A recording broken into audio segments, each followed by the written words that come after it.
YouTuber रजब भट्ट आजकल एक बार फिर मुश्किलों में हैं और एक और मतनाज़ा बयान के बाद जो है वो उन्हें शदीद तनकीद का निशाना भी बनाया जा रहा है। मुकदमात भी दर्ज हो रहे हैं। अब जो मुकदमा उन पर दर्ज हुआ है उस पर उन्हें कितनी सज़ा हो सकती है और कैसे हम ऐसे बयानात को रोकने के लिए काम कर सकते हैं। मेरे साथ सीनियर कानूनदार नसीर कम्बो साहब मौजूद हैं।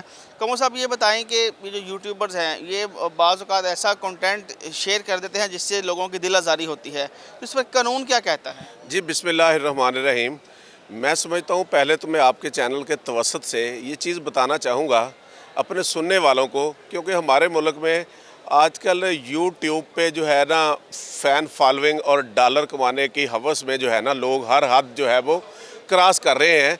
मैं समझता हूँ कि मज़हब के बारे में जो है जो बात करना है उसकी बाबत जो कानून बता दिया गया है पाकिस्तान पिनल कोड में, उससे लोगों को आगाही होनी चाहिए और उसके ऊपर बात करते हुए हज़ार दफ़ा सोचना चाहिए। पाकिस्तान पिनल कोड में सेक्शन 295A जो है, जिसकी बाबत रजब भट्ट पे FIR हुई है, जिसमें वाज़े तौर पे लिखा हुआ है कि अगर कोई शख्स जानबूझ के जो है किसी के मजहबी जज्बात या किसी के मजहबी अकायद जो है उसको मजरूह करने की कोशिश करता है तो उस शख्स को जो है वो 10 साल सज़ा, जुर्माना या दोनों सज़ाएँ हो सकती हैं।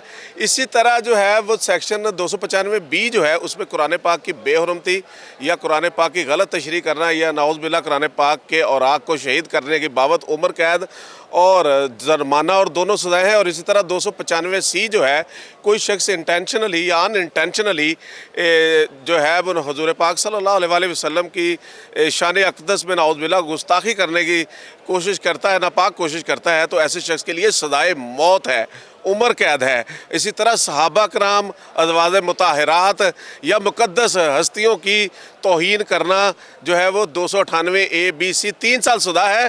तो लोगों को अभी ये जो रजब भट्ट पर जो FIR हुई है इसमें 295C है या 295A है? देखें, रजब भट्ट के का जो जो इल्ज़ामात है ना रजब भट्ट पे, उस पे जो है वो 295 को उसने जो है वो बेस बना के गुफ्तगू की है, जो कि 295A-B-C जो है तीनों जो है वो उस पर अट्रैक्ट करती है। लेकिन उसने देखे रजब भट्ट ने जब उसने अपने परफ्यूम का नाम रखा 295 तो उससे सवाल किया गया तो उस बदबख्त ने जो है वो फिर नॉन सीरियस जो है वो गुफ्तगू करते हुए, जैसे ये यूट्यूबरों को मसाइल हैं कि वो जो है वो कंट्रोवर्शियल बात करते हैं, रेड लाइंस क्रॉस करते हैं लालच में आके ताकि हमारी फ़ैन फॉलोइंग बढ़े, हमें डॉलर ज़्यादा से ज़्यादा आए।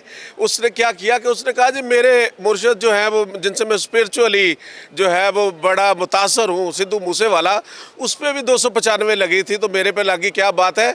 बेसिकली इंडिया में भी 295 सेक्शन जो है ये मजहबी मामलात और मजहबी जो हस्तियाँ हैं उनकी बाबत ही है। तो इसका मतलब है इसको बखूबी इल्म था कि 295 जो है उसकी क्या सेंसिटिविटी है।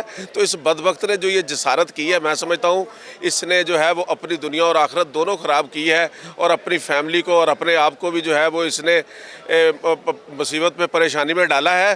बहरहाल देखे ये रजब भट्ट जो है, देखे मैंने देख रहा था कि ये यूट्यूब से 1 अरब से ज़्यादा कमा चुका है और ये यूट्यूबर जो है या रजब भट्ट वगैरह इनका वतीरा है कि इन्होंने ऐसी बात करनी है, ऐसी कंट्रोवर्शियल बात करनी है, शरारत वाली बात करनी है, फितने वाली बात करनी है कि जिससे जो है वो लोगों की तवज्जो हासिल करे। कोई तनकीद करेगा, कोई इनके हक़ में बात करेगा और यही रवश को रिपीट करते हुए इसने ये हरकत की है।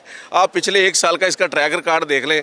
इसकी शादी पे इसको जो है वो वाइल्ड एनिमल जो है दिया गया, इसने इसकी तशहीर की। मजहबी मामलात की बात करें तो पहले क्रिश्चियन कम्युनिटी, फिर वो एक नमाज वाली वीडियो। इसने पहले अपनी वालदा के साथ जो था इसने नमाज के अशार का मजाक उड़ाया, फिर इसने क्रिश्चियंस को जो है मुखातब करके कहा मैं कौन सा काफर हूँ।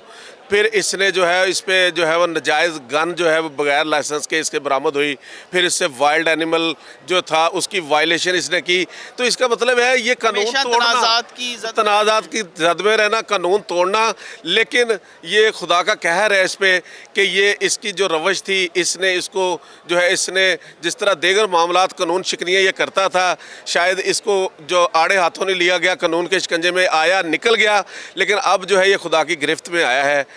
तो ये इसने बड़ा जुल्म किया है, ज़्यादती की है। पाकिस्तान एक इस्लामी मुल्क है और हमारे मुल्क में पाकिस्तान में जो है नबी पाक सल्लल्लाहु अलैहि वसल्लम की शान पे या उन पे उनकी आप सल्लल्लाहु अलैहि वसल्लम की पे अगर कोई बात करेगा इंटेंशनली अनइंटेंशनली, तो वो आखिरत में भी जो है वो अच्छा, उसका ये दर्द बताएं कि अज़ाब इस होगा वीडियो उसको। के बाद रजब भट्ट ने माफ़ी भी मांगी और खाना काबा में खड़े होकर माफ़ी मांगी, तो अगर एक बंदे को अपने किए पर पछतावा हो जाए तो उसे माफ़ कर देना चाहिए?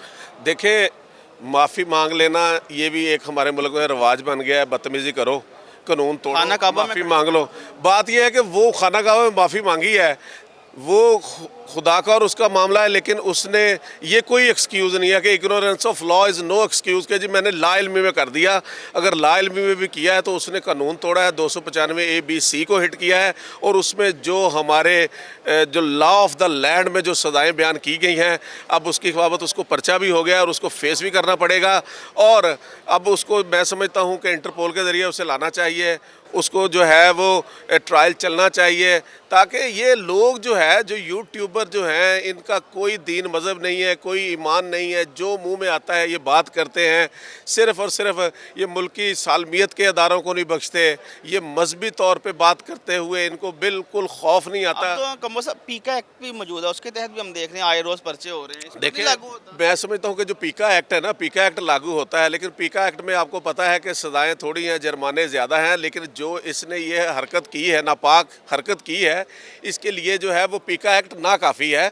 इसके लिए जो है वो पाकिस्तान पीनल कोड का सेक्शन 295 ए और सी जो है, उसमें जो सज़ाएँ हैं, बड़ी सज़ाएँ, मैं समझता हूँ कि वो सज़ाएँ जो हैं वो इम्प्लीमेंट होनी चाहिए। और मैं दूसरा आपके तवज्जुह से रिक्वेस्ट करूँगा पाकिस्तान के शहरियों को कि हम मुसलमान हैं और आक़ा दो जहाँ हज़रत मोहम्मद सल्लल्लाहु अलैहि वसल्लम के उम्मती हैं और मानने वाले हैं, तो हमें लॉ ऑफ द लैंड जो है उसको अपने हाथ में नहीं लेना।